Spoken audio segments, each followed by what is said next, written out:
విద్యార్థులు చిన్నప్పటి నుంచి క్రమశిక్షణతో కూడిన చదువులతో పాటు క్రీడలపై కూడా దృష్టి పెట్టాలని జిల్లా కలెక్టర్ వెంకటేశ్వర్ సూచించారు.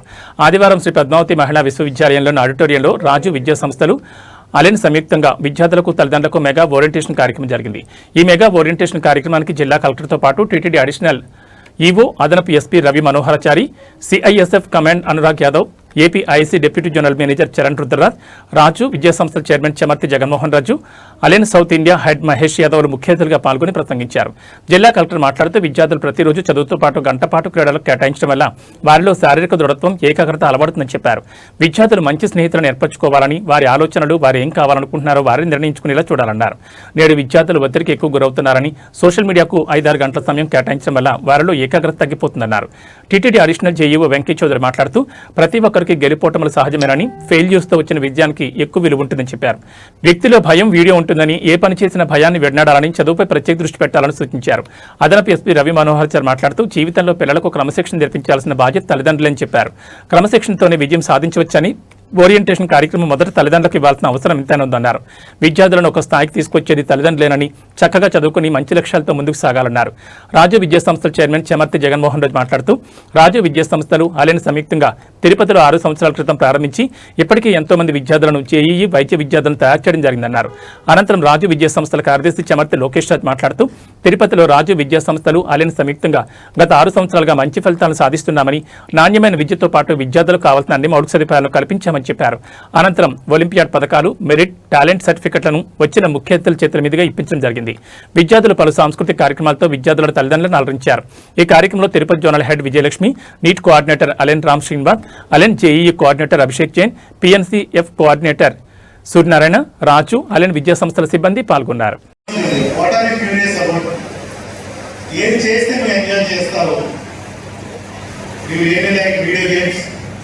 or do you really like a sport? These are the questions or even studies ko ye subject ek istam ilanti questions మనం అడగాలి. అంతేకాని ఏం అవుతావు అన్నప్పుడు మనము ఆ స్టూడెంట్ని కానీ ఆ చిన్నపిల్లవాడిని మనం పెట్టినప్పుడు అక్కడే ప్రెజర్ స్టార్ట్ అవుతుంది. నాకు తెలిసి ఇన్ మై జనరేషన్ కానీ maybe sir generation I had different ideas. What should I do? Which side of career బాగుంటుంది? In fact, I actually liked astrophysics. I always wanted to go to engineering, do astrophysics. I really wanted to end up either in ISRO or NASA when I was in 7th standard, 7th and 8th. But unfortunately, again fortunately, my brother, who is also a doctor, soon after my 10th standard, so college lo first year bypc join అయిపోతున్నావు అంతే. So there was no other choice also given to me because he was already successful doctor by then. He was in 2nd or 3rd year of MBBS. So I did not even resist. I told him, okay, Shuddham, let us see. So of course, middle of MBBS I thought I should change my career path, and then again I changed. So that is a different story. Why I am trying to tell this is parents should not put lot of undue pressure on the students. Also the institutions also should not put pressure. Let them explore different ideas. If we don't explore, I don't think we can see different successful models in India. If you see Sachin Tendulkar has come or from his background, cricket player at the age of 14 years, 15 years అయ్యేవాడు కాదు. PV Sindhu for that matter, వాళ్ళ నాన్నగారు కూడా అమ్మాయిని BiPC చదివించి doctor చేయించాలనుకుంటే fields లో successful models ఉన్నారు, people ఉన్నారు. So పిల్లల్ని మనం పెంచకూడదండి తల్లిదండ్రులు. వాళ్ళని పెరగనివ్వాలి. నేను చాలాసార్లు చెప్తా ఉంటాను, మనం వాళ్ళని కూర్చోబెట్టి పెంచుతూ ఉంటాం. Let them grow on their own. At some point of time they will understand, they will chart their own career. మనం ఓన్లీ ఇక్కడ రాసినట్టు సమ్ ఓరియంటేషన్, సమ్ గైడెన్స్ అంతవరకు మనం ఉండాలి. ఎస్పెషల్లీ ఆంధ్రాలో ఈ అంటే డైవర్సిఫికేషన్ అనేది +1 +2 ఇంటర్మీడియట్లో రావట్లేదు. చాలా నేర 80% మంది నాకు తెలిసి ఆంధ్రప్రదేశ్లో ఉన్న తల్లిదండ్రులు కానీ ఎడ్యుకేషన్ ఇన్స్టిట్యూషన్స్ కానీ దీని మీదనే ఓరియంటేషన్ ఇస్తున్నారు. I request everyone as a society should start thinking broadly. ఇప్పుడు చాలామంది ఆర్కిటెక్చర్ తీసుకుంటున్నారు, లాంగ్వేజెస్ తీసుకుంటున్నారు, హ్యుమానిటీస్ మళ్ళీ మొదలవుతుంది తీసుకోవటం. ఇట్లా డిఫరెంట్ సబ్జెక్ట్స్ ఎక్స్ప్లోర్ చేయాలి. లిమిటెడ్ సబ్జెక్ట్స్ తీసుకుంటేనే దాంట్లోనే మనకి సప్లై ఎక్కువ ఉంటుంది, డిమాండ్ తగ్గిపోతుంది. ఎప్పుడు కూడా డిమాండ్ సప్లై ఇంబ్యాలెన్స్.